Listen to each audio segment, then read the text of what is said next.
Yes, please. Thank you. Good afternoon, everybody. Welcome to the Festival of Economics. This is the third session on our final day. We're very grateful for you all for coming for this session on the problem of the banks. It's of particular interest to me, being a customer of the cooperative bank, who moved for ethical reasons. So there we are. So I'm hoping there'll be some good advice coming this afternoon. And we're delighted to have with us as chair Ed Conway. You'll know Ed from Sky News, economics editor, and he's going to be chairing this session. He'll be introducing the panel. But if you'd welcome the panel and Ed to the Festival of Economics. Thank you.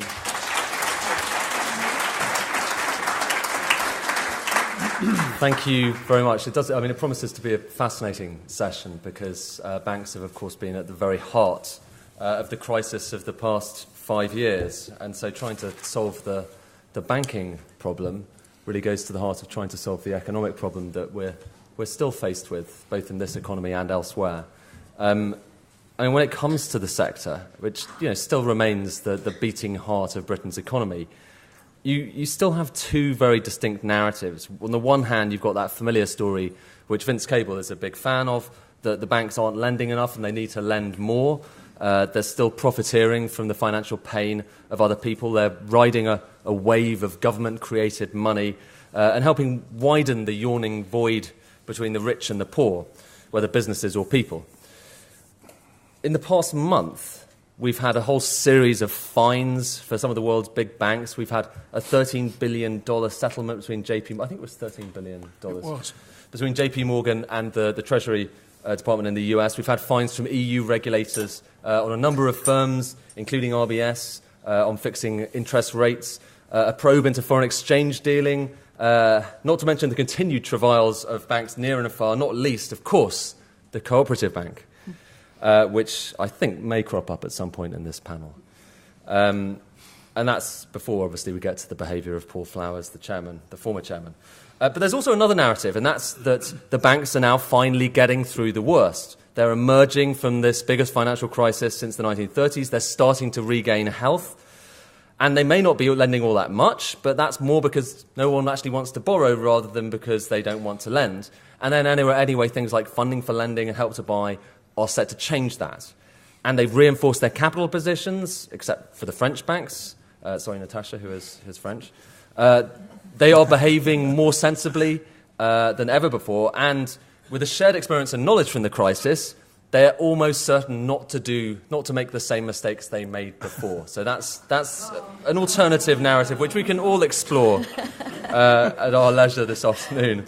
Now, there's a fantastic panel. I think we're actually all very fortunate to have this panel, which stretches across from economics to finance today, who I will briefly introduce, and I believe that their full bios are available to you as well in the programme. In alphabetical order, Angus Armstrong, to my right, is head of macroeconomics and the financial group of the National Institution of Economic and Social Research. He used to be at the Treasury. He was the head of macroeconomic analysis at the Treasury, and he was also at Deutsche Bank, so he's been on both sides of that particular divide, and also, actually, interestingly, produced some fascinating research recently on Scotland and the question of Scottish independence and what the economic implications of that are, although we can't get into that, unfortunately, at the moment. Diane Coyle, to my far right, was an economist as well at the Treasury. She's also had a scintillating career in journalism at the Investors Chronicle. She was economic editor of The Independent. She's produced a whole ream of books, fascinating books. The latest one, The Economics of Enough, How to Run the Economy as if the Future Matters. And the next one, which I'm quite excited about, I don't know how much, if that's because I'm kind of a boffin, but it's a brief and affectionate history of GDP, which is coming out in January. And I think we're all very much looking forward to that. And she's also the vice chair of the BBC Trust and is a visiting research fellow at the Smith School of Enterprise and the Environment at the University of Oxford. To my far left, Andrew Hilton is director and joint founder of the Centre for the Study of Financial Innovation. He's a former World Bank economist, and to my opinion at least, he's possessor of the finest Rolodex in the City of London. The CSFI puts on these fantastic events, a number of them every week, bringing together some of the most interesting, most expert people in the field of finance, and that they're really brilliant events. We were discussing this earlier. Natacha Postel-Vinay, is that the correct pronunciation?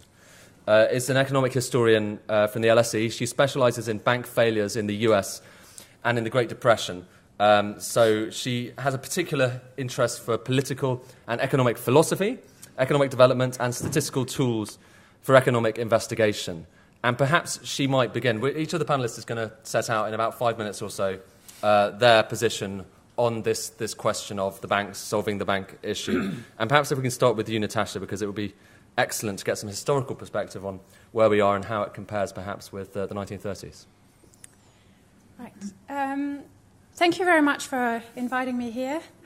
So I'm an economic historian, and the audience here might perhaps expect me to draw lessons from history about banking. And I would like to start by saying that history is no panacea to draw lessons from it. And this is perhaps because of a fundamental tension in economics, which Charles Kindleberger, an economic historian, described as economics is general, but history is particular. However, there might be a few lessons to learn, or at least I would say that history helps know which lessons, which conclusions should not be drawn too fast. So in some ways it's a good way, a good backstop, a good incentive for caution in the realm of policy making. So I would like to give 3 particular examples about this. The first one is about the too big to fail problem. We've talked a lot about the too big to fail problem, and it's been a very serious issue in this crisis. And one solution that people have been talking about was to break up the banks. We need to break up the banks. If they're smaller, the government won't need to feel the field to bail them out. However, if we look at the US Great Depression, we need to remember that a lot of the banks that failed during the Great Depression were very small banks. They were tiny compared to today's banks.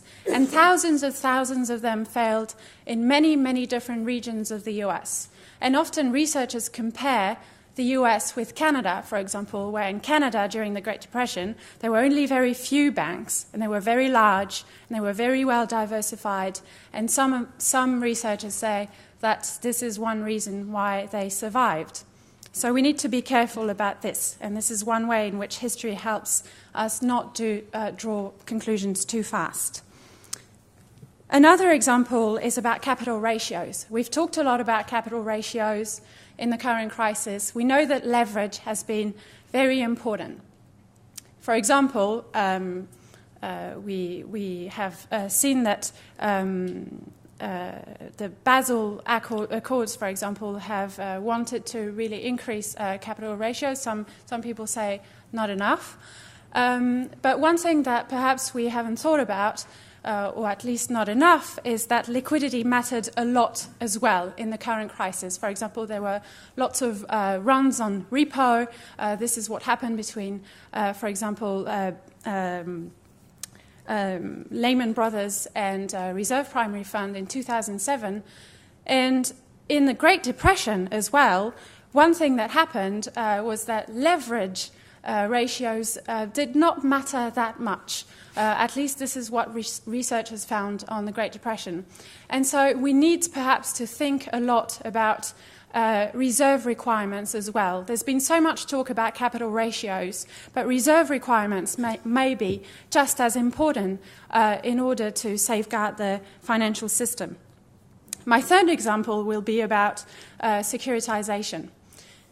If in the 2000s we had known that mortgage securitization was not always done in a good way, perhaps we would have helped prevent the current crisis. But in the 2000s, most people thought, securitization is a very good solution to the problem of the illiquidity of certain assets like mortgages.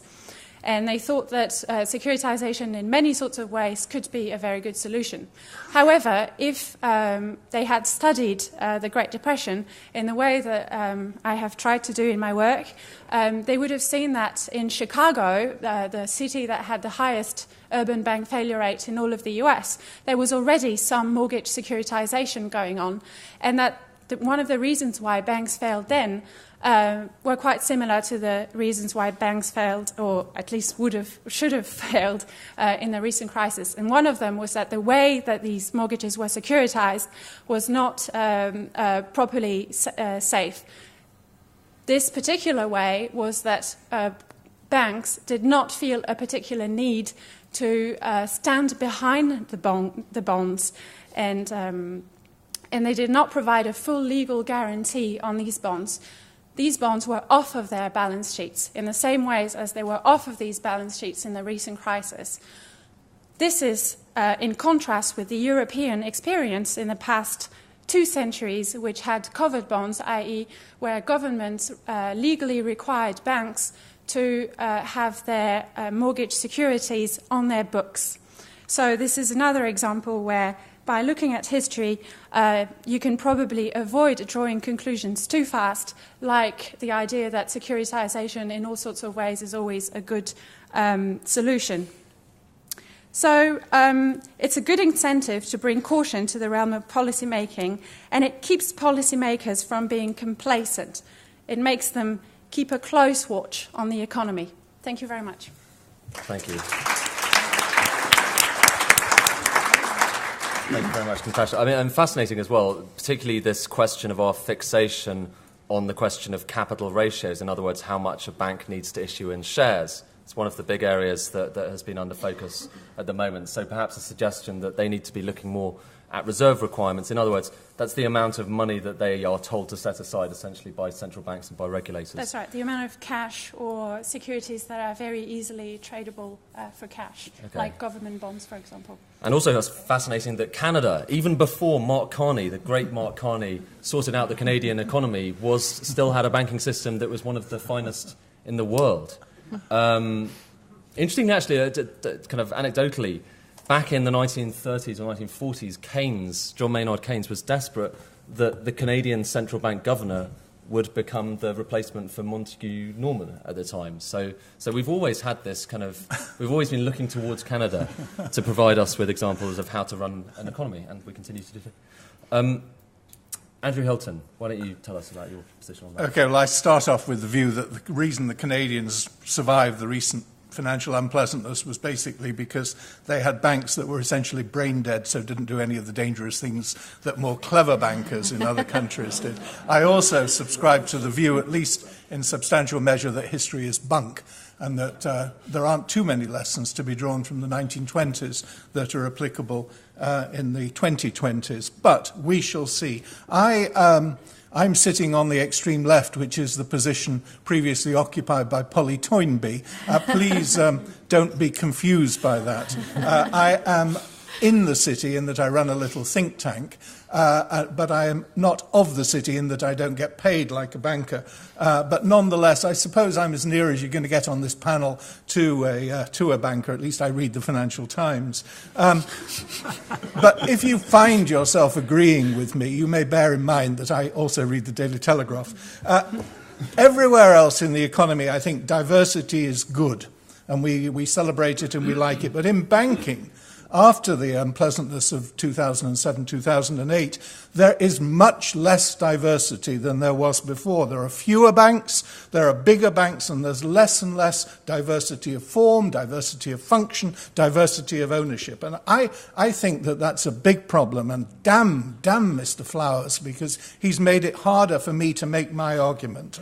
I think that the problem of the co-op bank will exacerbate this. It undermines my belief in diversity. It undermines the idea of mutuality, because the co-op was a mutually owned organization, and it undermines the idea of smaller community banks. I think that it's even going to undermine the idea of credit unions. So damn Flowers. I mean, as far as I'm concerned, let 1,000 flowers bloom, but not him. I would add that, of course, that the Co-op Bank didn't fail because it was a mutually owned organisation, any more than Northern Rock did 10 years ago. It nearly failed, not because it wanted of any structural problem that it had, but because it wanted to play with the big boys. And the chief executive was the guy who wanted to buy the 631 branches that the bank couldn't afford. But don't, therefore, use the Co-op against my argument for diversity. In my opinion, the big banks that we see today, and there are not very many of them, and they're awfully big, they're not just too big to fail. They're too big to be allowed to fail. They're too big to manage.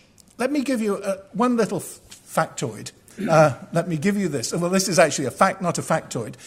Factorial, if there are 10 factors that affect the future of an institution, there are factorial 10 futures. Okay? That's 3.6 million futures. These institutions are so damn difficult to run. They are so damn difficult to keep on the right track. It's too easy to make mistakes. They're also too big to regulate. Again, let me give you an example. HSBC, six months ago, had 301,000 employees.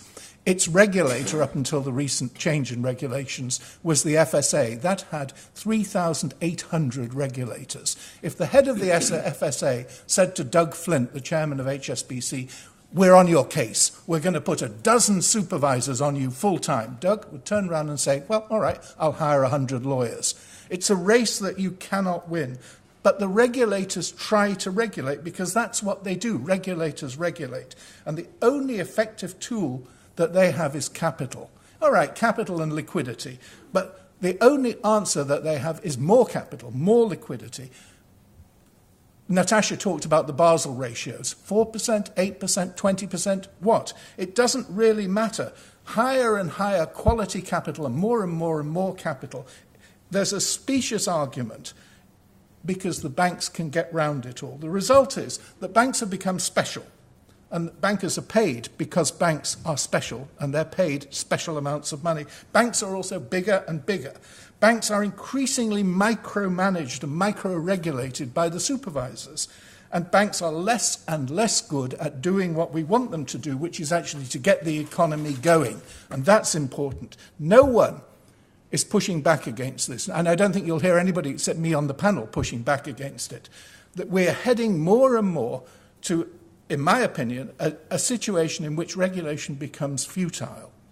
What I want to see is, I want banking to become a normal industry, say rather like the travel agent industry, okay? And I want banks to be regulated only for fraud and for consumer detriment. I don't want the regulators to be sitting on them all the time, worrying about whether their capital ratio is 9% or 10%. The problem is that no regulator's career is going to be enhanced by having a bank go bust on his or her watch. And the same is true for politicians, and the same is true for journalists. This is equally true for Sky News as it is for the BBC or the FT.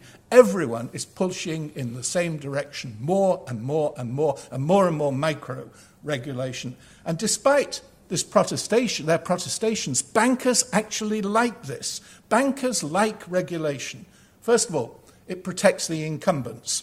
Secondly, it keeps out competition. It's another brick in the wall that keeps out competition. And thirdly, it favours the big over the small because regulations are a fixed cost, and the wider the market over which you can amortise them, the lower the burden. So there's a conspiracy, in my opinion, there's a conspiracy of bankers, of regulators and of politicians and of journalists to keep banking special when what we should really be doing is trying to make it normal. The key, in my opinion, is to protect depositors, not to protect bankers. And that can be done, rather like in the travel agent business through ATOL, by some kind of mutual industry insurance. Don't be seduced. Every time you go to an airport, you will see HSBC, which makes the argument that a global economy needs a global bank. That's nonsense. Where does Doug Flint get his suits, or Peter Sands at Standard & Chartered? Do they buy their suits at Walmart or Zara, or do they go to Savile Row? There is a room for niche. There's a room for niche providers, and I would like to see more of them. What I would like to see would be more banks, more non-banks. I'm really interested by credit unions. I'm interested by peer-to-peer lenders, by people from both the top, the bottom, and the side eroding the bank's franchise. And I would like to see fewer, not more and more intrusive, fewer regulations. But unfortunately, in my opinion, the system is going in 180 degrees the wrong direction.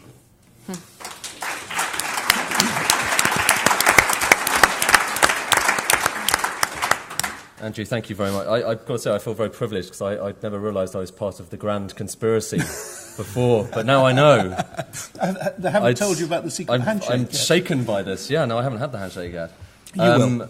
I mean, it reminds me, actually, a lot of what you're saying reminds me of something that I heard from one financial practitioner, a person involved in finance, saying that trying to regulate banks is like trying to take on a Ferrari on a skateboard. It's just impossible because of that precise reason that Andrew is saying, that they can always outgun you in terms of numbers of people, numbers of lawyers, and so on. Diane, Coyle, why don't you start us off on your particular perspective?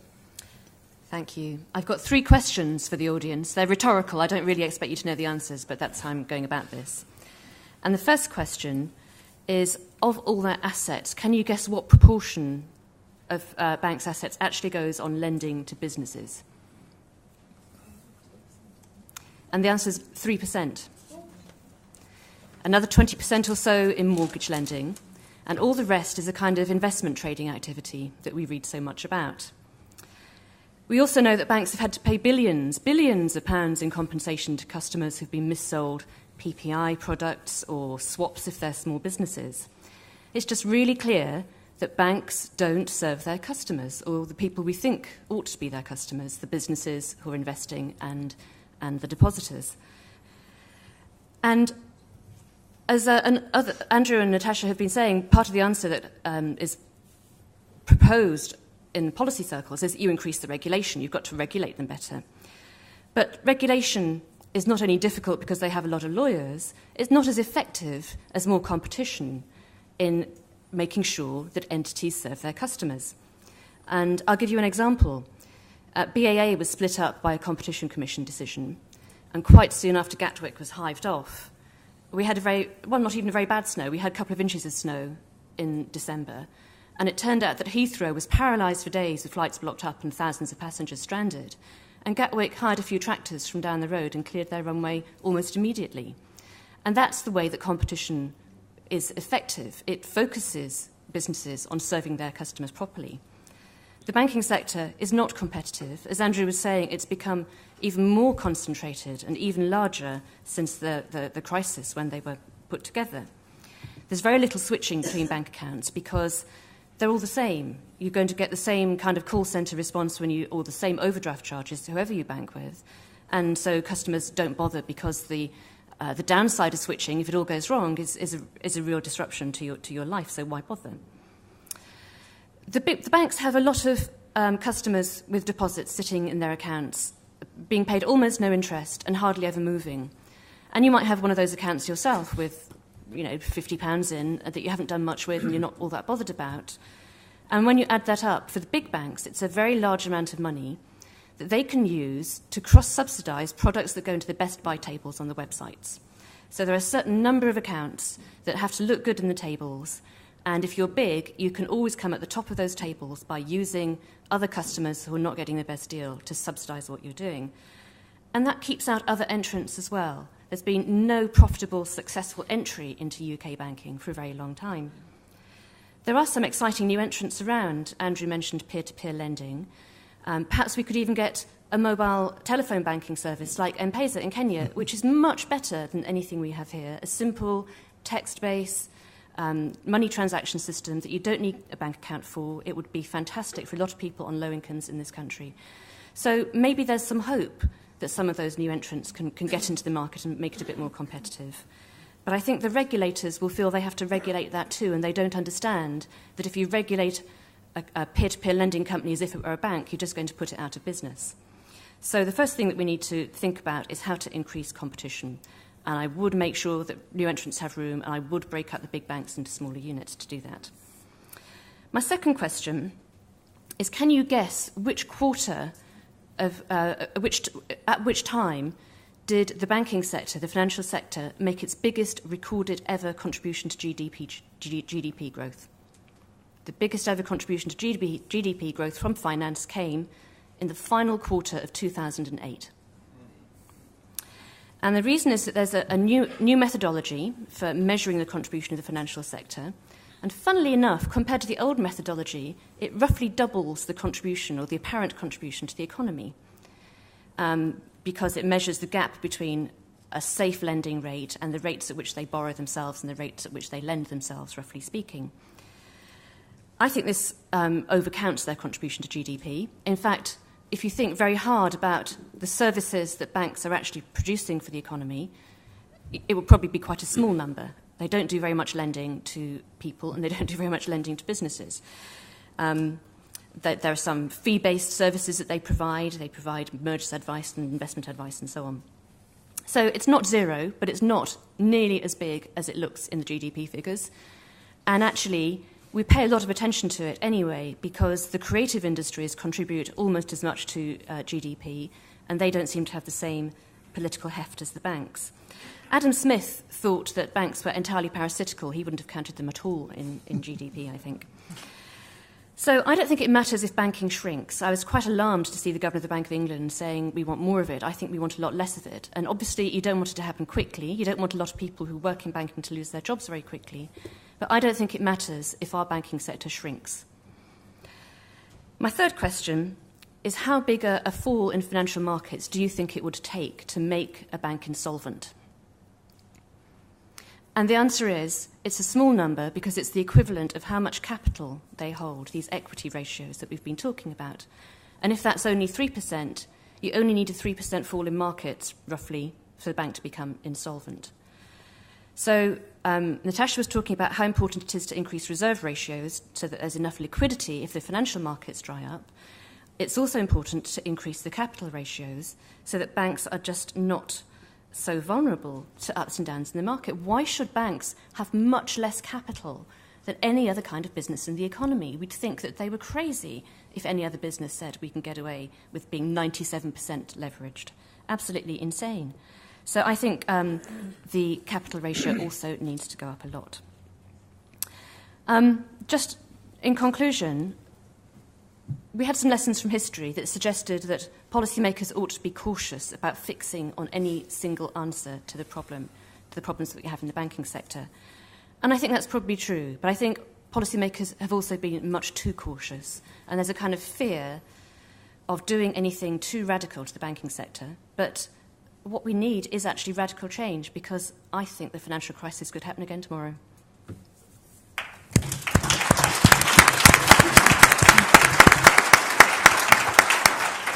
Thank you, Diane. And actually, there's a fantastic book out quite recently, which we've talked about briefly, called The Banker's New Clothes, which goes into that argument about capital and how much capital banks should hold. I mean, at the moment, the Basel requirement is for 7 or 8% yes. of your so you need to issue essentially 7 to 8% of your balance sheet in shares, and they make the case that you really need to be talking about 20%, 25% perhaps. And that's an idea that's also subscribed to by people at the Bank of England, by, I think, Sir Mervyn King, or Lord King as he now is, and by a number of very preeminent economists. Angus, many of our panel so far have said we need to split up banks.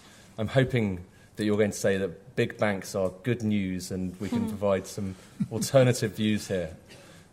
We'll give it a go. Well, I'm not sure that I'm going to satisfy your desire, but good afternoon, ladies and gentlemen. It's a great pleasure to be in Bristol.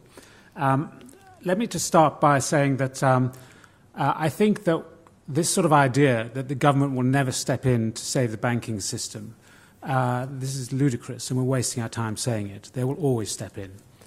They step in to save anything that's systemic risk, whether it's disease or climate, collapse, whatever. That's kind of what they do. The point of regulation is to stop it happening, or to reduce as far as we can the probability of it happening or the cost of it happening. And my concern is that really what we've done, and what we show no sign of changing, is we've privatized financial regulation to the people we're supposed to be regulating.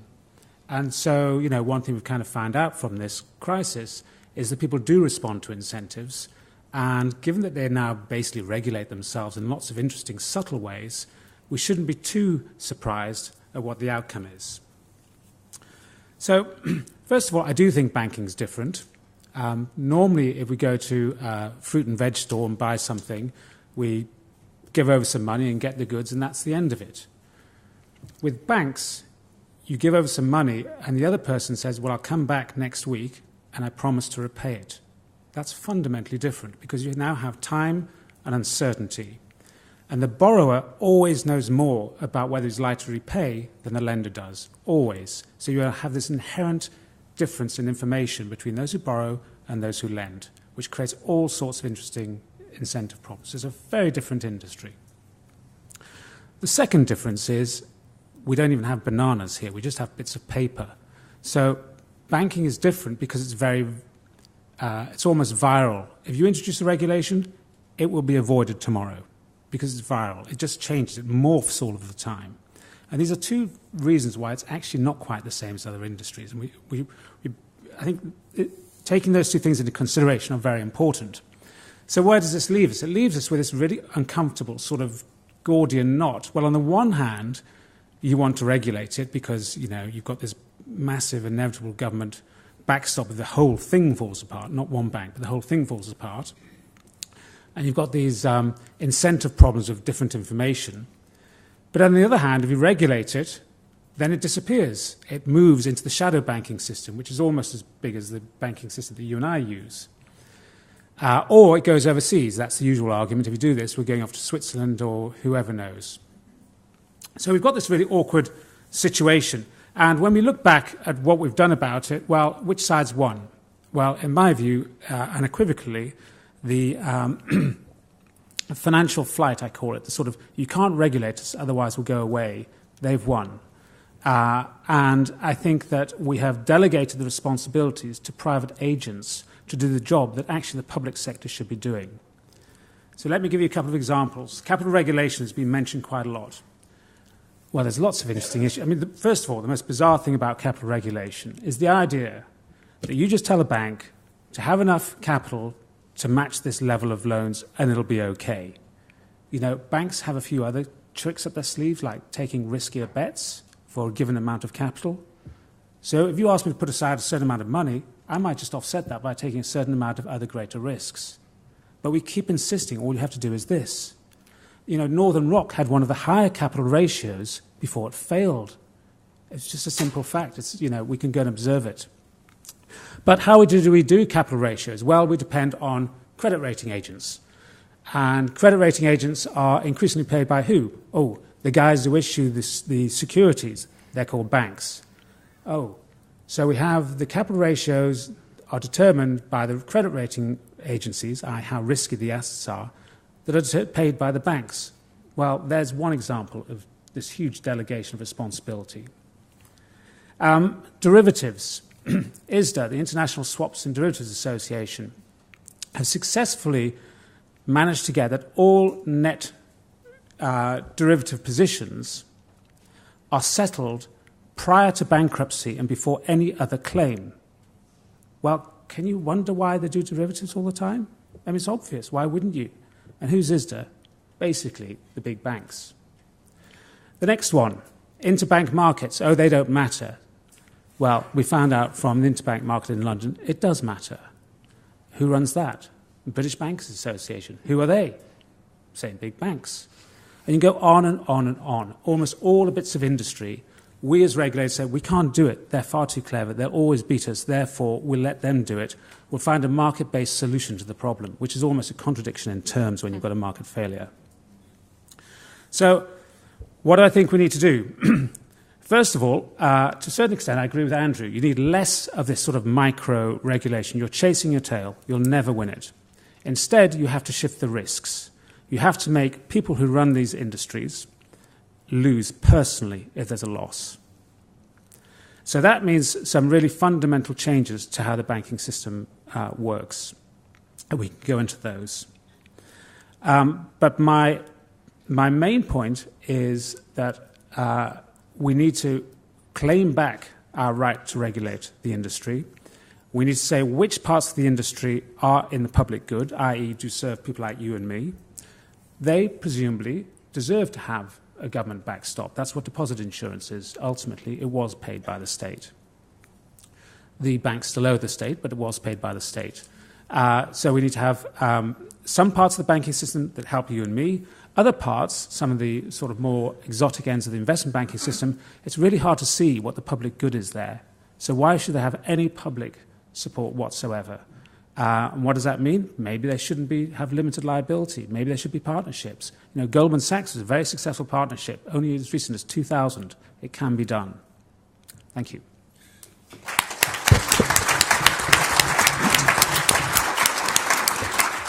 Now, we've got some time for questions at the end, but before that, I'm going to, if I may, ask a few questions to the panel. And the first one that strikes me is there anyone on this panel who thinks that the big banks, either in the UK or the US, shouldn't be split up? Me. After you, though. We have two. Okay, Natacha. Well, it's just, as I said, I wouldn't say that they shouldn't be split up, but I'm just not sure whether it's really going to be better. That's all I'm saying. It's from my experience, from my research on the Great Depression.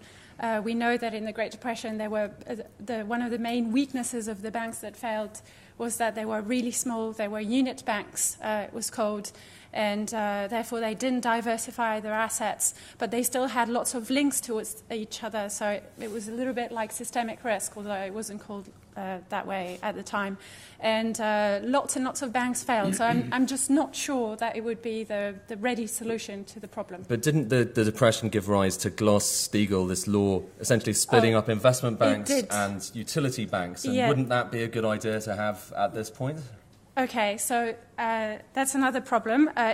Breaking up the banks into smaller units is one thing, and breaking up the banks into investment banks and commercial banks is another problem. It's true that, so I've done a bit of research on the Glass-Steagall Act myself, and it's true that when they passed the Glass-Steagall Act, it is because they saw that there were important conflicts of interest within universal banks. They're called universal banks because they have both an investment banking department and a commercial banking department. And these conflicts of interest was that, they needed to serve their depositors' interest on the one hand, but on the other hand, they had an incentive to play with that money and to trade with it and do things that are more risky than normal commercial loans. However, there's a question about whether this would be, whether it would really solve the problem to actually break up banks into investment banks and commercial banks. Because, for example, if we think about the crisis, Bear Stearns, Lehman Brothers, Merrill Lynch, they were all investment banks. They were pure investment banks. And they failed, and they had a huge impact on all of the economy because they had very strong links to commercial banks.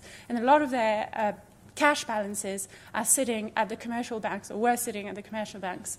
And maybe there's a solution in preventing that from happening, the links between the investment banks and the commercial banks, but I'm not sure whether it would be possible in practice.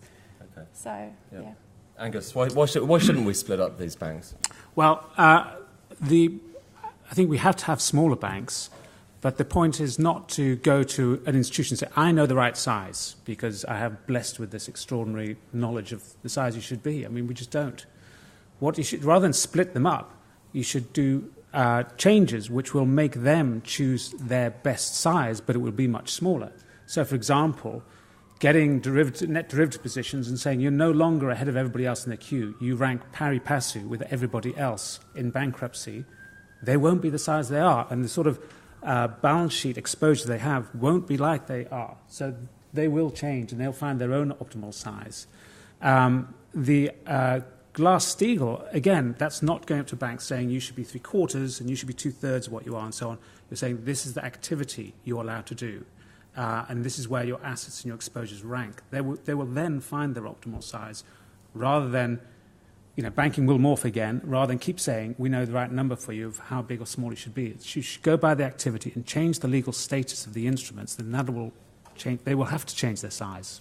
Can I just put in a good word for partnerships? I absolutely agree. I think partnerships ought to be encouraged. It is I remember when Goldman went public, when Goldman Sachs abandoned its partnership structure for going public, and the argument given at the time was that we at Goldman Sachs have deals that we cannot do as a partnership. We're just simply too small as a partnership. This was complete and utter bullshit. It was because the partners saw the top of the market and wanted to cash out. There is nothing that Goldman could not have done as a partnership that it subsequently did as a public company. But do you think it's in any way feasible to go back to a world where if you're an investor in a bank, if that bank were to collapse or come near to collapse, you would lose not just your investment, but also the shirt on your back and the yacht in the harbour and so on and so forth. It's a very compelling idea, but is it possible to get there without causing chaos? Yes, absolutely. Bizarrely enough, it is the model of the hedge fund industry and of the private equity industry. There's nothing wrong with the model of private equity if you put equity. If you put debt on the same level of equity, it's the tax treatment of debt that brings private equity guys into disrepute. But the private equity model, which is people doing this with their own money, is one that we could use elsewhere in banking. Yeah, we need to do it by going forwards, not going back. There are lots of new entrants and new business models around in financial services, and they will have different ownership structures and different ways of operating. The problem is to make sure that they have the room to expand, the scope to expand. And part of that will be about regulation and not regulating them out of existence. And part of it will actually, I think, be about preventing the big banks from using what they call their back book of very cheap funding that they get from deposits that are just sitting there to keep out any new entrants into the business. And that's why I would respectfully disagree with my colleagues here and say that I do think they need breaking up. Angus. Could I just say also, we did my little think tank did a study of non-bank sources of finance for SMEs, for small and medium-sized enterprises, and we found 48 internet-based platforms in the UK which are looking to provide alternatives to the bank, different kinds of financing for SMEs. I agree 1,000% with Diane that we need to support those. Angus. On the idea of partnerships, I think that the key for partnerships in the modern age is to work out what are you trying to do with a partnership. You're trying to align incentives between those who get the rewards and the risks they take. That's the idea, right? If you want to take a big bet, great. But if it loses, you personally lose. That's the idea of the partnership. And actually, when I worked in the city for about 4 years, I think, I was at Morgan Grenfell, and every partner had a telephone receiver so they could hear the whole conversation, so they could decide whether to agree on a risk collectively, because it was the old partnership model. And Swiss banks, they're very successful. They've got lots of partnership banks. I mean, this idea you can't do it, it's just bizarre. Just go and ask some of the wealthy old Swiss banks. There is still one in London, isn't there? Or there's partnership. Is it Hawes that's... Hoare and Co, yeah. Yeah. And then all the partners have lunch together around the table and discuss everything over lunch every day. And then, with capital ratios, while we were, since they are the vogue topic, why don't we do it? So if your capital ratio is judged to fall below the threshold, 8%, then you're given a certain amount of time, let's give it a month, where you must have raised the capital from public markets. You must have done. If you don't, then you, the CEO and the chairman, are forced to resign. And the regulator's forced to resign, who was the regulator needs to be held to account for this as well. So they align incentives. They're not partnerships, but there are other ways of aligning incentives to get the same sort of behaviours, which are completely feasible. Natacha. Yeah. Can I just say something about limited liability? So at the moment in the UK, there is something called limited liability, which is that the shareholders of the banks, so those that hold the capital, are only liable to a limited amount when the bank undergoes losses. And one thing that happened in 1825, so a very long time ago, there was a really big crisis in the UK. And before that, the banks were partnerships. I'm not saying I think partnerships are probably a good idea, but they were partnerships. And then the government came in after this crisis and said, OK, we'll allow banks to form corporations, but they'll have to have something called unlimited liability. And that is something that now in the world is almost unheard of. But what unlimited liability really means is that when the bank undergoes losses, even the shareholders' assets can be seized. So their own assets, everything that they have, basically, their house, their biggest assets. So that's what unlimited liability means. And after 1825, the UK saw almost no banking crises until relatively recently. So that could be a sign that it could be a solution. But then there's a counter-argument to this, which, it is, to me, and I think to most people, you can see what went wrong in the banking sector, which was a failure of responsibility in large part by those who actually owned and were in charge of these banks. There were obviously other factors as well, but that was a key factor. Creating an atmosphere where you have more responsibility is surely part of the objective. However, isn't the kind of counter-argument to say, well, look at Lehman Brothers, the people, those who worked at Lehman Brothers, particularly Dick Fuld, the CEO, had a lot of shares which suddenly were worthless. Did they not have an incentive not to allow this bank to fail? If it was unlimited liability, so you'd lose everything, wouldn't it be the case that you would just, if you thought you were taking a risk and you got it wrong one time, and then you just doubled your bets and hoped that it worked out the next time because you knew that if it got so enormous, there was no way even your yacht would be able to pay for everything? Well, to me, it does seem that it would make a difference, I think, unlimited liability. If you would lose your yacht and your house and everything that you had accumulated until then that would probably be a problem for that person. It would be a strong incentive, I think, to try and limit the risks in the bank. It's the yacht tax. I think the Lehman one is a very interesting example. So there was an occasion where banks got together because the Knickerbocker Trust in 1907 was about to go bust, and JP Morgan got all the banks together and said, what are we going to do about this? Because if this thing fails, we all fail. And they all said, oh gosh, that means we all lose. Well, why don't we all stump up our own money to actually bail, to support the whole system? Because they all were going to lose from this. So now you transport yourself 101 years later. Is that right? Yes, 101 years later, and you have the same sort of meeting, and you have Lehman's instead of Knickerbocker, and you get the banks together saying, who's going to buy this and help to support the system? And what do they all do? Turn around and say, well, it's not our problem. It's your problem, Mr. Treasury Secretary. And there's the example of the lack of individual responsibility or the sort of the change in structure, which these are for investment banks, not the sort of bank you and I use, where there's good reason for government to arguably be more involved in regulating it. But these things require innovation to stay alive. They're better off not being regulated, but in doing so, you have to make sure that they are completely exposed to the downside. And the two different ways of solving the problems, 101 year apart, they're black and white, and you see the consequences. I want to pick up on just something that Andrew and Angus have said. I mean, Andrew, you were saying that banks ought to be treated more like normal companies. Angus said, on the other hand, they are not normal. Inherently, they will never be normal. I mean, how do you respond to that? Well, I think there are two ways that we could go. We could view banking as a public... Well, let's take the non-investment banking, the retail banking and commercial banking. We could say this is a public utility, and it should be treated like a public utility, which means that they will be very tightly regulated. They will effectively be quasi-nationalised, and there will be very few of them. And they will, provide government-directed funds where the government wants it to go. Or you could say we're going to fragment the industry and we're going to let it thrive and fail. And yes, there will be failures, but so long as we protect the only people who matter, which are the customers, the people who actually put their money with the banks, it doesn't really matter. Now, I understand Natacha makes the point that there are class failures. There was a class failure in the US in the 70s and 80s with the savings and loan associations. One has to protect against a class failure.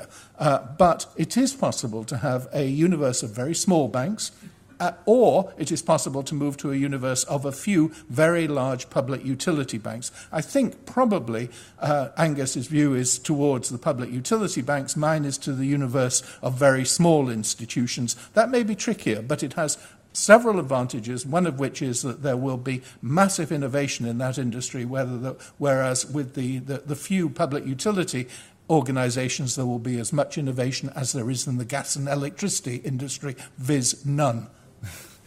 Diane, I just wonder if we can kind of continue that thought, because, I mean, clearly, almost from a behavioural economic point of view, we view money differently, our transactions with money, to the way that we view a lot of other social transactions. And so our relationship with banking as a kind of financial intermediator is always going to be quite fraught. And therefore, these are important institutions, are they not? I know that you were saying we overplay the significance and the importance of them, but they are quite fundamental to this area of our human interaction, which we just can't quite deal with on a normal kind of social basis. Well, they are fundamental, aren't they? Because really, monetary transactions are capturing social relations and the way the economy builds on those. And we've had an utter collapse of the trust that's absolutely fundamental to any economy because of what's happened in the financial system. But I think it will probably move in directions that are quite surprising to all of us. We've talked a little bit about the technological innovations. Some of that will be even more radical. It won't be new institutions providing the same kind of financial services. It might be different kinds of services.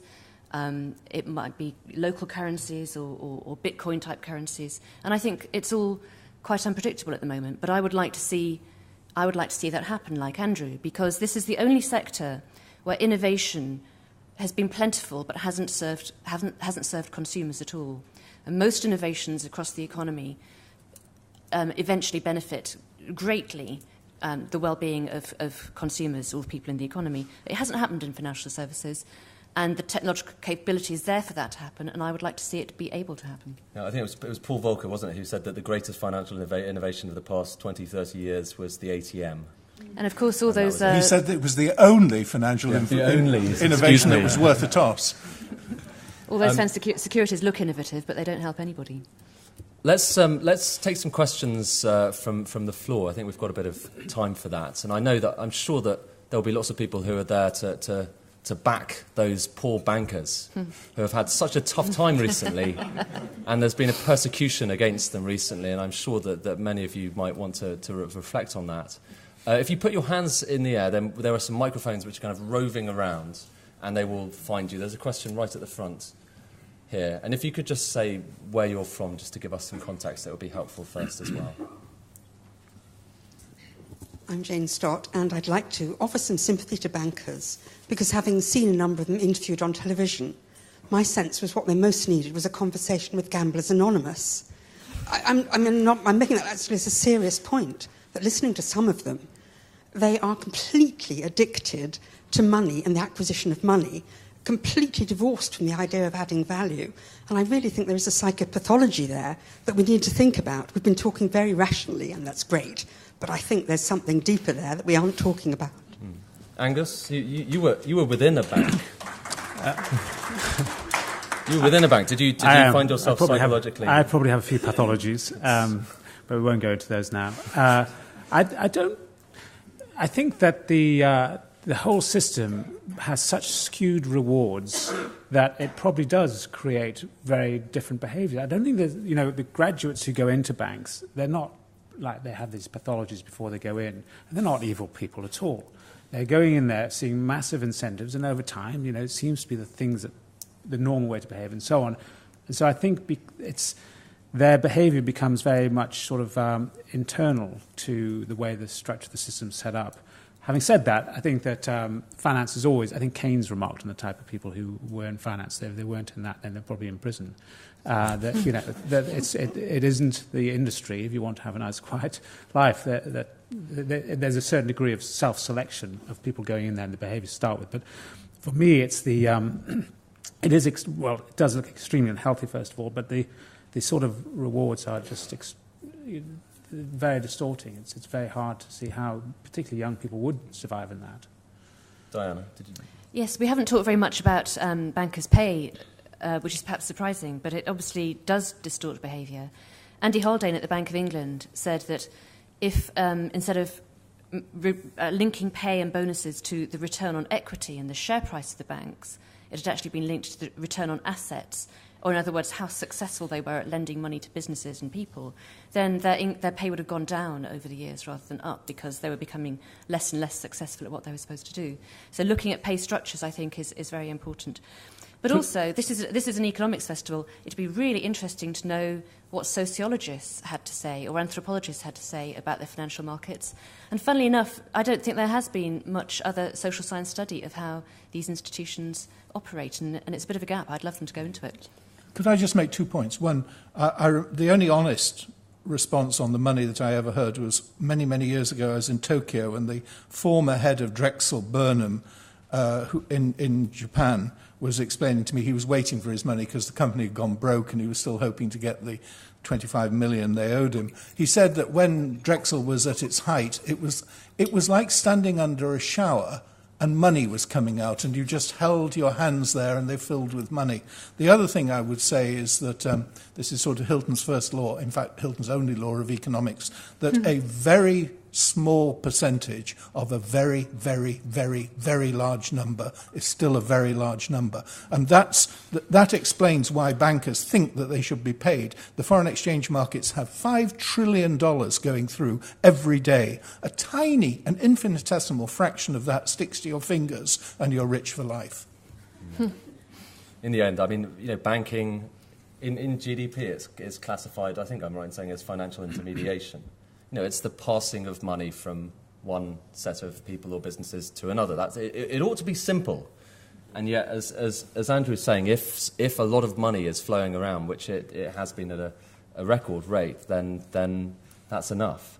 It's also Andy Haldane from the Bank of England, who's someone whose speeches I thoroughly recommend checking out. He's almost a kind of one-man think tank looking at the whys and wherefores of the banking crisis. He also calculated, I think potentially in the same paper as Diane was mentioning, he calculated that had a lot of the banks not necessarily paid out as much as they did in salary, they would have had enough money left over to mean that they wouldn't necessarily have needed those government injections. They wouldn't have needed the bailouts had they not paid people quite so much. And that's a pretty kind of striking, baleful thought about this. Another question, lady at the front here.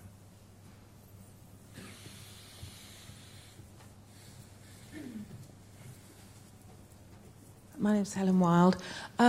Is it not true that there are sort of three types of banks? There's the retail bank, where we have our salaries paid in each month and from which we pay our mortgages. And then there are the people who have their lump sum invested, and those clever people invest that money for them and give them the return minus a cut for themselves.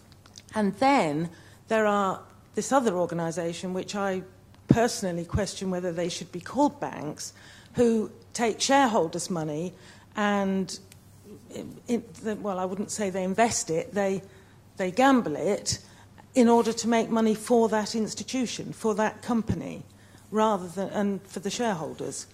Well, so that's, to my mind, I'm not even sure that I would call that a bank in the traditional sense. And that's where the problem, those are the ones. It's that activity that caused the financial meltdown. So what we're talking about here is the difference between the kind of utility banks that one uses on a day-to-day basis and investment banks, which to some extent, in some ways, behave as banks, don't they? I mean, when it comes down to it, they are trying to look after their clients' money. No. That's exactly what I'm saying.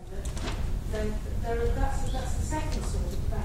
Prop trade. But so the same investment banks use that money exactly, yeah, and that's what comes back down to this question of whether you need to tell banks. So there's the Volcker Rule in the US. The old Fed chairman Paul Volcker has this rule, which essentially does something similar to what we were talking about. It was in the 1930s, Glass-Steagall, where you say to a bank, you're not going to be allowed to do this trading on the back of other people's money, prop trading, proprietary trading, and that's something which is definitely a big focus at the moment, and there hasn't. I mean, ought there to be a kind of Volcker Rule in the UK? Do you have a view on that, Angus? I think that the problem you've raised is very is spot on. That there are different types of activities serving totally different customers, totally different knowledge bases, and there's no reason why we should know how to read our bank's balance sheet. I mean, it'd be a waste of everybody's time. It would be quite good for numeracy because you'd have to learn to, we'd all become good at accounts. But anyway, leaving that aside, the difficulty is In the period of supposed deregulation, I read more competition for that, and this is where I'm going to disagree with some of my panelists. Have we got more diversity? Do we have different types of banks? No. We've had consolidation, and all banks are the same. They've got a bit of prop trading in there. Well, some of them got a lot, like Barclays. They do, of course, have mortgage as well. And they also have wonderful off-balance sheet vehicles. Even Northern Rock. Northern Rock, people say it's a retail bank. I always call it a shadow bank because its liability side was Granite. Granite was a structured finance thing which is full of optionality, almost impossible to price properly. And so I think that we do need to have, just like an ecosystem, we need to have more diverse institutions which are not connected. It's no good to say, as Vickers does, that, this is a retail bank and it can be within the same group and somehow connected to all the rest of it. It's just stop it. Just stop it. Just say it's a retail bank, full stop. Yes, got that one. And that's a different type of bank, and we'll regulate them differently because they do different social functions. Just like in the ecosystem, you have different types of animals. How about shadow banks? I mean, we talked a lot. This is one of these phrases that's talked about a lot. And I confess I'm not entirely 100% clear what we're talking about when we talk about shadow banks. Can any of our panellists explain what a shadow bank is, and is it a good thing? Anyone? Well, let me defend it slightly. If you define shadow banking as anything that does banking but isn't regulated like a bank, it's really the only defense of the shadow banking system is that, by and large, it is done on the basis of partnerships. So people have their own skin in the game, and if they make money, fine. If they lose money, they lose that skin. And anybody who is stupid enough to invest with them obviously has his own skin in the game as well. But it is not; these are non-regulated financial institutions, and provided that the people who are actually running them have their own skin in the game, I don't think they're as big a problem as people tend to say, because there's a politics of envy here. People tend to look at many of the players in the shadow banking area in private equity or in hedge funds and say these people are rich beyond the dreams of Croesus, therefore they must be evil. They may be rich beyond the dreams of Croesus, but so long as they can go broke overnight, I don't mind too much about that. Okay, we'll take another question about Angus. Angus, just quickly. Yeah, I'm itching to talk about shadow banks because this is precisely the problem. If they were separate, that'd be fine if people want to bet and be successful. I have no problem at all with that. We have lots of casinos. The trouble is that shadow banks, it's basically, as Andrew said, banking activities outside the regulatory sector. Northern Rock's Granite, that was our mortgages being funded by a shadow banking sector vehicle. So they're the same thing. Yes, that's the point. That's why when this thing failed in the wholesale markets, affected the other one.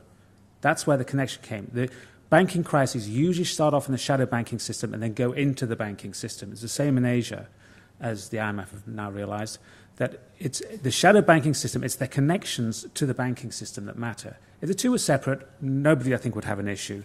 The securities they use in the shadow banking system are very interesting because they tend to be securities that ultimately have to have collateral. There has to be a physical asset. And what's the main form of collateral? It's a loan to the real economy. And that's where the umbilical cord becomes, and that's why it's so hard to deal with. Okay, sorry, Natacha, quickly. Yes, about shadow banking again. One big problem, when we say that shadow banking is not regulated, whereas proper banking is, what it really means is something when you look at banks' balance sheets. So it's something to do with accounting. When banks do shadow banking, it means that, for example, they sell a mortgage security, and that mortgage security will not be on the bank's books. It means that they won't be liable, they don't have a legal obligation to stand behind the bonds.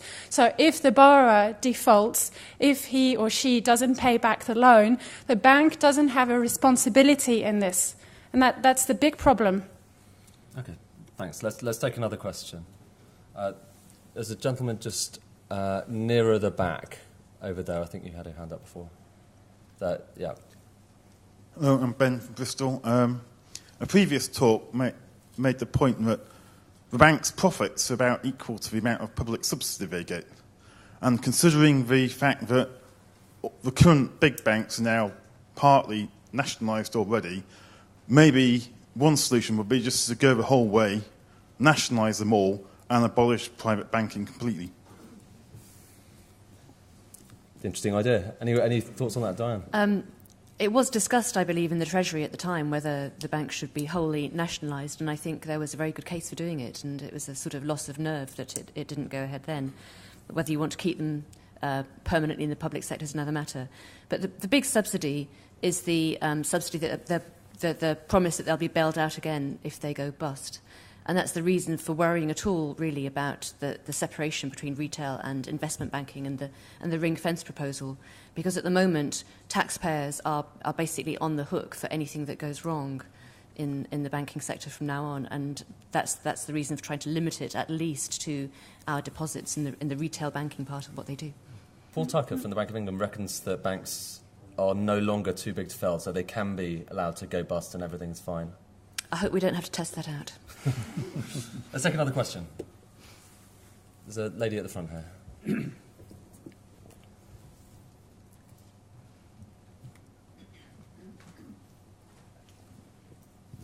I'm a Somerset yokel, and I'm a bit bemused because to me, libel rigging, PPI mis-selling, all the things we've heard about are fraud. And on the basis of that fraud, more profit was made and people got paid bonuses. Do you think, I mean, if I defrauded you in my selling you of bananas, you could have redress to me and I would go to jail. Do you think if some of the bankers had gone to jail, we'd see a change of behaviour? Natacha, why don't you start on this? Yes. So far, an important thing to know is that no top executive at a bank has been convicted in the US or in the UK since the crisis. In the UK, RBS and Lloyds have been bailed out, but there have still been no criminal charges. In the UK in particular, there's been an interesting case, the London Whale, if you've heard of it, within JP Morgan, where securities were valued in a way that covered up losses. What happened was that two lower-level executives, employees, I should say, were formally indicted, but the bank itself was only faced with civil charges and settled with $920 million, which means that they were not properly criminally convicted. So it seems also there's something happening in the US, which you can see, for example, with JP Morgan again, is that even when there are criminal charges, it seems that they can be solved through settlement in dollars, and this is often called deferred prosecution agreements. The reason that is usually given for that is that it's very difficult to identify one particular person as responsible. But I'm wondering whether it is really that hard practically, or whether there is a lack of will. And if we take Iceland, for example, in Iceland, the former chief executive of Glitnir Bank was prosecuted and put in jail. In Germany, the entire former executive board of a bank called HSH Nordbank has been put on trial under criminal charges. So I'm just wondering whether there is perhaps a lack of will rather than practical problems. Do you recall, did similar things happen in the 20s, the 30s? Was there more kind of jailing of the bankers? That's a very good question. I don't know exactly, but I think that there were no criminal charges at the time. There were just lots and lots of laws that were passed, like the Glass-Steagall Act, for example, to try and find a permanent solution to the problem, but they didn't seem to think at the time, as in now, that jailing bankers or at least having a criminal prosecution would actually solve the problem permanently. There were more suicides. But Andrew, shouldn't we be locking them away? Probably not. I mean, in the US, they did lock away Charles Keating, if you remember, on the SNL debacle. It's very difficult. In the 90s, was it? In the 80s. Yeah. It's very difficult. I mean, there's a strong desire to beat these guys, to lock them up, to make sure that they suffer for the pain that they caused. But you have to prove some sort of criminal intent. These guys, by and large, who were running the institutions at the very top of the institutions, were doing what they genuinely believed was not only obviously in their own interests in terms of bonuses and payments, but in the interests of their shareholders. They had boards that were looking at everything that they did. What they did was legal. It may have been stupid, it may have been selfish, but it was legal. Clearly, there has been fraud. There was fraud at the level of the LIBOR scandal. There was fraud at the level of now it would appear at the setting of the foreign exchange fix, the 4 p.m. foreign exchange fix. There's lots of lower level fraud which is going on. And yes, many people, I think, will probably go to jail as a result of that. But at the top, this was a combination of greed and incompetence, but also, greed and incompetence rather than criminal intent. Very dangerous when you simply start saying, okay, this guy made a mistake, we'll send him to, this institution lost money, he made a mistake, therefore we'll send him to jail. Then again, a lot of the banks which are now making settlements with the Treasury seem to be doing so without much actual proof of precisely what they've done wrong. And so there is a question as to whether they are on flimsy or not on flimsy ground, but money gets changed. Well, it's very interesting. The settlement of J.P. Morgan, the $13 billion that it paid out last week, does not absolve it from criminal charges, and there are several criminal charges now working their way through the California courts over its purchase of Washington Mutual. I mean, yes, in the end, some people are going to go to jail, but I agree. I strongly disagree with the idea, for instance, that Jamie Dimon should have gone to jail. Jamie Dimon may have presided over a bank that has had to pay these fines, but what he did in the firm belief that what he did was legal. And indeed it was legal. He had 3,500 lawyers telling him it was legal. What's illegal? There's a question of what actually is. Diane? Well, I think I disagree, but not in terms of flinging a few rogue traders into jail if they've been fixing something or gambling recklessly. If you run a nuclear power station, you're criminally liable if there's an accident. And I think it's that kind of criminal liability that would be very effective in changing the behaviour of these institutions. So if the chief executive of a financial institution were going to go to jail if it needed a taxpayer bailout, I think that would really concentrate minds. Do you think there should be a code of conduct? We've talked a little bit about this with there have been various reviews about the actual behaviour of bankers. Should there be more stringent rules on that front? I don't think that would be very effective. No. Angus? Well, so first of all, I think that there should be prosecutions, not to get revenge, but actually to put some lessons for the future. For the RBS take of ABN AMRO, I cannot believe Duquesne attention was taken. I just find that really difficult. I mean, I don't know enough about ABN at the time, but I find this quite difficult that there hasn't been any. In terms of codes of behaviour, I actually think that there is a role for... there certainly must be better behaviour, that's obvious. You can't impose a code, though, because if you impose a code, they'll get around it. The code has to be in their own interest. And this is how doctors behave. In the olden days when there were quacks, before you had doctors coming together and agreeing certain types of behaviour, it's because it was in their interest, because people couldn't tell a good doctor from a bad doctor, so they had this code. And it's the same thing with bankers. Again, because of this information, you have to get it to be in their interest to impose on each other this code of behaviour. And they do that when they can lose. So you can't impose a code. So the idea that the Bank of England is going to give a code of behaviour and they're going to follow it, I think that's folly. It's probably not a bad thing to do, but I just don't think it's going to work. But what you do need to do is change the structure of certain parts of the institutions such that the incentives require them to look at each other to impose the conduct on each other. Then I think that ethics are very important in this. And they have been actually since the 11th century, since banking started. It's always been about trust. Can I just say, I've had one little thought over the last few months, and that is I've wondered whether it would be possible to make it a criminal offence to for an executive to take a position, whatever that position is, that would require the institution to be bailed out by the government. Which would be, I don't know how you'd write it, but it would make it... A position as in buying ABN AMRO or buying Britannia Building Society. If you ever put your position, your institution into a position where if that position turned bad, you would have to be bailed out by the government, that could be a criminal offence. It isn't at the moment, and we mustn't sort of retroactively impose laws that were not on the books when these decisions were taken. Okay, Natacha. I think also that for a start, the government shouldn't at least offer guarantees on certain loans that the banks are making. And this is quite strangely what is happening at the moment in the UK with the Help to Buy scheme, which offers to stand behind borrowers' mortgages if the mortgages put down only 5% of the amount of the price of the house, i.e. the riskier the loan, the more likely it is that the government will stand behind the mortgage and that the bank will not make any losses because of that mortgage.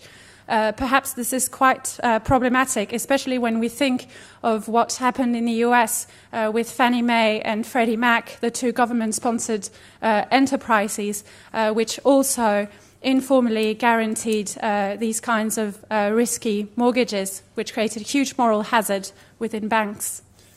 Help to Buy. I mean, that's something we could talk about for an extraordinarily long amount of time. Let's take some more questions. We may do a few this time so we can ensure that everyone gets to go. There's a gentleman here. We're going to take 3. Gentleman here towards the back first. Hi, my name's Dan, and I just wanted to ask about something we were talking about a bit earlier in the debate when there was talk around the need for more innovation on the consumer side of banking, particularly with organisations that aren't so connected to the big incumbent banks. So I wondered how the panellists would feel about the huge rise of payday lenders such as Wonga. Okay, great. Thank you very much. Are there any over here? I feel like I'm kind of maybe missing vast parts of the audience out. No, we're okay over there. Well, around here, I think there's a gentleman just here a little bit further towards the front. You haven't mentioned a financial transaction tax. Do you think a financial transaction tax would reduce the amount of non-socially useful transactions? And if you do you think there's any chance of it getting enacted? Very interesting. Thank you very much. Any other questions? Gentleman here, and there is one over there, but we might save you for the next round. My name's Adam Salt. I'm a teacher from Derbyshire, and I don't feel very cheered by listening to the panel. I'm just wondering if perhaps they could give me some views on how likely this is going to happen again, when this might happen, and what I might be able to do with my modest savings in the meantime. You want good news about banking? Please. Well, so some very interesting issues there, actually. Innovation, payday lenders, financial transactions tax, and what next, really? Diane, do you want to kick us off? Pick one of them? Yeah, exactly. Let me talk about payday lending. And it's a sector which obviously has, in some parts, practices that are not very appealing, and the interest rates that are charged are very high. I have a more nuanced view about it, though, than some commentators, because of looking at how people in developing countries rely on loans. And there's a very good book called Portfolios of the Poor by a number of authors, and they had people in India and South Africa and Bangladesh, I think, keep diaries about how they used their money and what their financial requirements were. And actually, although payday loans have a very high annualised rate of interest, people in developing countries are typically borrowing for very, very short periods of time and very small sums. So the amount that they repay to the moneylender would be a very high annual rate of interest. But it was a calculation that they could make perfectly rationally, and it fitted their financial needs perfectly. Now, I don't think that's exactly the kind of industry that we have here in the UK, but I wouldn't want us to see one of the few financial services that actually serves people on low incomes. I wouldn't want us to see us shut it down completely. I'd like us to see much more thought about what kinds of financial services people on low incomes do need. Mm-hmm. There's been a lot of talk about credit unions, which have some advantages, but they're very costly to run. And they still have the problem that people on low incomes aren't a good financial bet. There are always going to be a quite high proportion of the loans that don't get repaid. So you've got to figure out how to cover that cost, however you do it. And I think the really attractive services are things like the mobile transaction services that people who can't get bank accounts, it could get them into the formal financial sector. They could do transactions online and get the cheap rates on electricity bills that you can only get if you pay online. And they could start saving small amounts of money. I mean, it's very hard to save money when you don't have much, but imagine if you could, every time you've got 10p, just send a text message and it gets saved up. And it's those kinds of services. So it's I think we need to think much more carefully about financial innovation for people on very low incomes, but not completely dismiss payday lenders. Diane, thank you. Angus, why don't you take either? Okay, I'll take the good news one. I'll try. The good news is that we've been here before.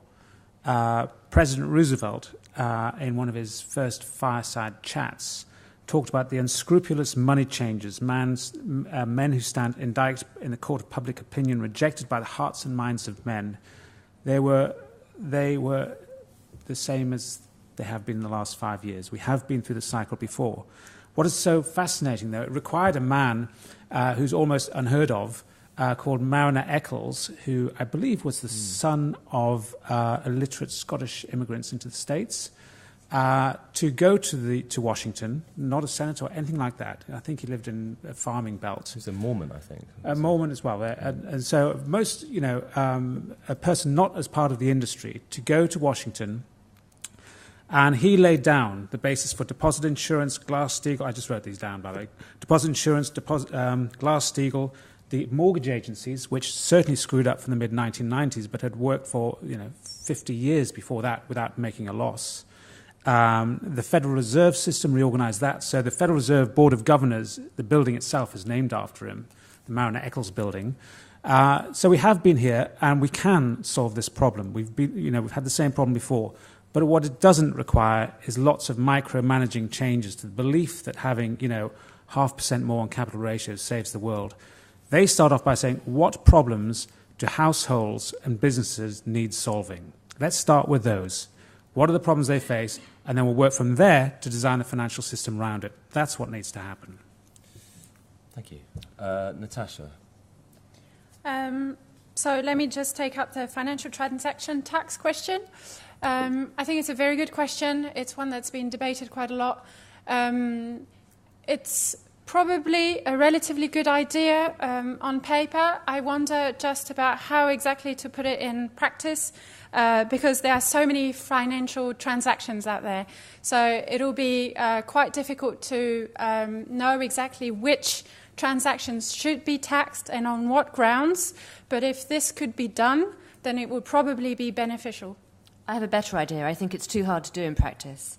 But the finance sector doesn't pay VAT, so financial activity tax would just slow the whole thing down instead. That's right. Yeah, and that's something the IMF did talk a little bit about a few years ago and then promptly got forgotten.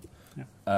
Andrew, any of those issues? Yes, I mean, I would like just to say something about payday lenders. I mean, the joke about payday lenders is that when Mike Ashley comes to fire Alan Pardew towards the end of or thinks about firing Alan Pardew towards the end of the football season, he will be able to start off by saying, I'm behind my manager 4,210% after all Wonga sponsors Newcastle United. However, I'm less pessimistic than Diane is about credit unions.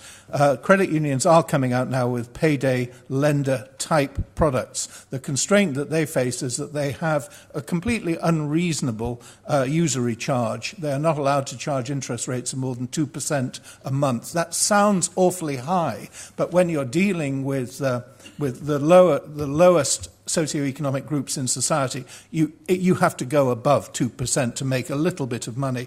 But they are now trying to put out products that compete with Wonga. They're doing it quite successfully, and the hope is that this 2% limit will be raised sometime this year. So I'm reasonably optimistic. On the FTT, I support everything that people say. The Scandinavians, I think the Swedes tried it.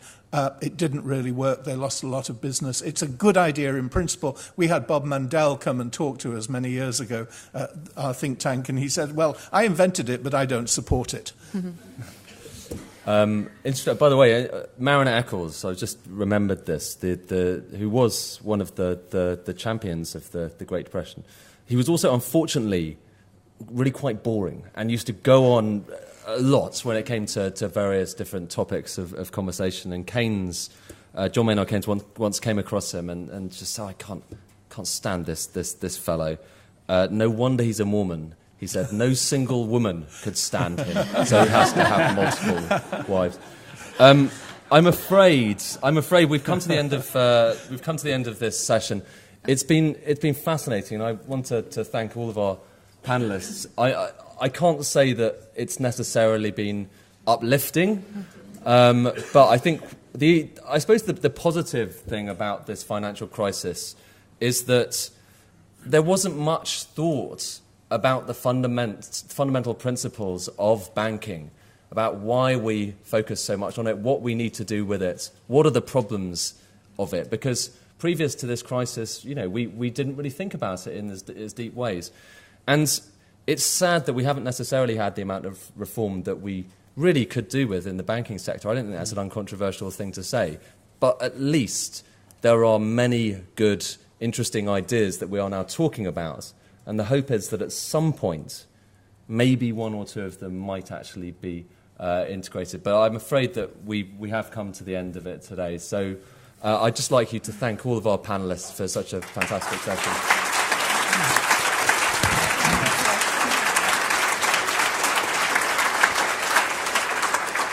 And can we thank Ed for chairing as well, please?